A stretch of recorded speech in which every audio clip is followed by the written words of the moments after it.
got a very significant event here in its own right, and that is the unveiling of an interpretive board to commemorate those many civilian internees from Japanese civilians who are buried here at the Cowra Japanese War Cemetery. Cowra War Cemetery has graves of civilian internees, but visitors don't know much about it.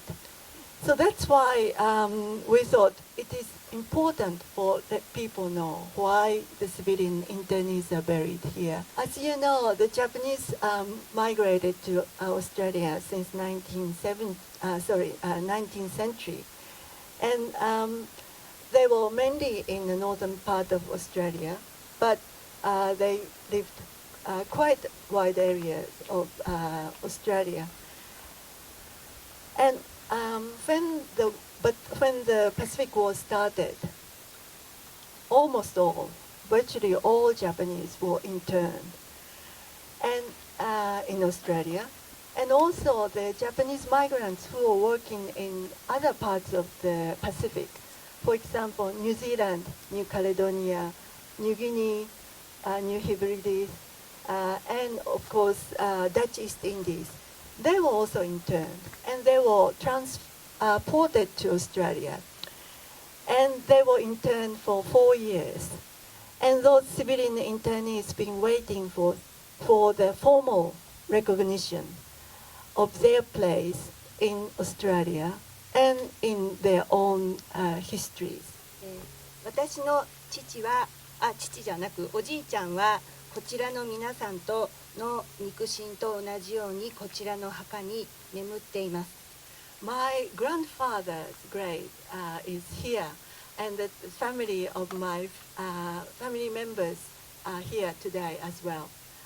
I carried a message from the mayor of Kushimoto town, and I'm so happy to be able to meet other family members of civilian internees, and also and so many people who are interested and also who've been thinking about this issue of civilian interment.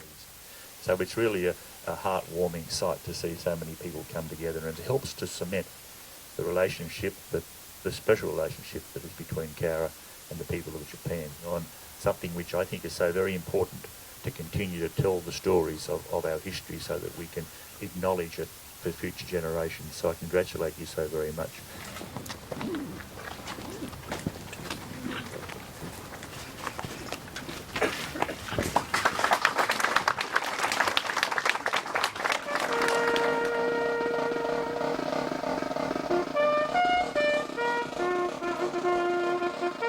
Welcome to the Cowra War Cemetery.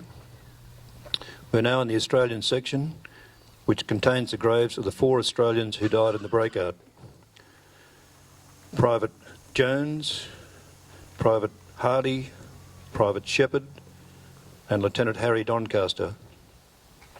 Privates Jones and Hardy were awarded the George Cross for bravery on the night of the breakout. Now, the George Cross is the highest civilian award. The authorities at the time did not consider that the Cowra breakout was in fact active service.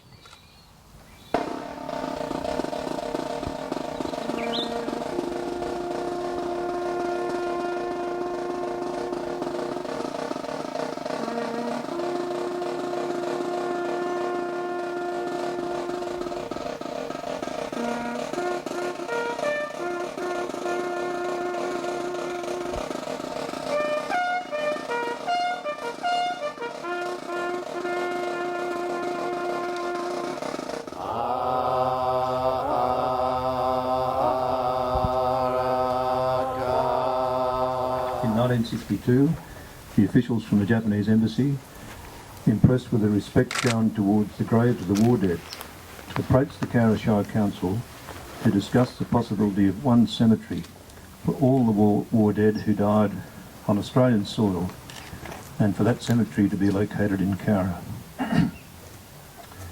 In 1964, a Japanese war cemetery designed by Shigeru Ura was built.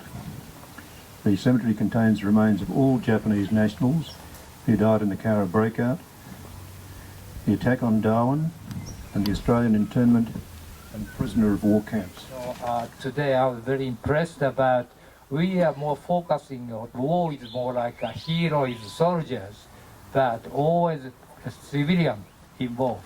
Civilian is most victims, worst victim in wars. Now we realize that civilian people also involved, and they are more like a victim of worst history in the wars, you see.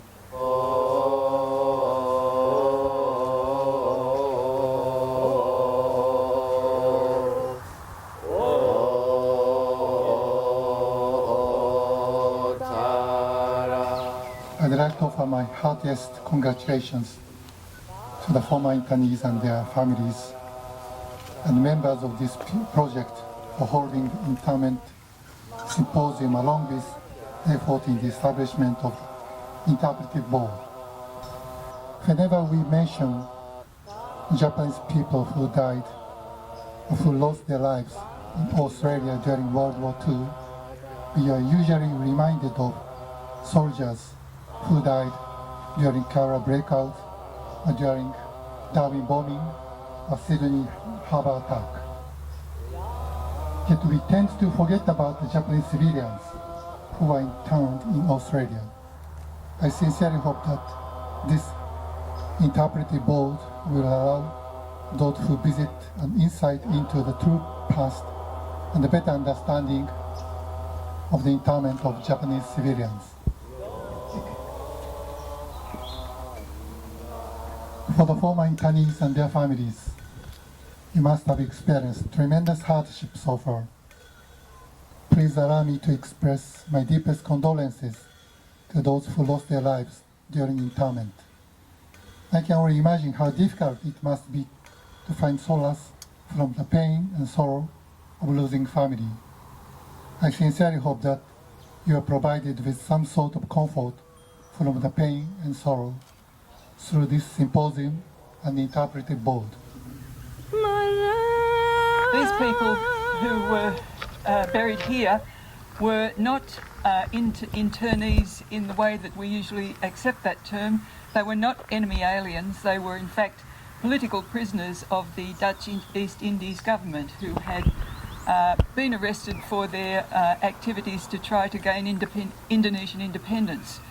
During World War II, they were transferred from a camp where they had been exiled in Dutch New Guinea and transferred to Cowra. They comprised some 200 men with their wives and children, and so if you look at these graves you'll see that there are some children who died here. They died very early in their stay in Canberra. They were brought here in the middle of winter, and they had pre-existing illnesses and other illnesses that they acquired, and they died. I'd just like to end on one very personal grave, for me anyway. There's a little girl down there called Sulistima, who was only 2 years old when she died, and I always felt very sad to think that these people were here so far away from their own families. So when the graves were refurbished, I wrote letters to Indonesian newspapers, listed the names of all these people, who they were, when they died, and said that if they wanted information about the graves now, I could help them. I didn't know whether any relatives would see those letters I wrote to Indonesian newspapers, but I did get one reply, and that was from the brother of little Sulistima. He had been a child himself, but he said that all those years they'd often wondered and thought and mourned her being here so far away.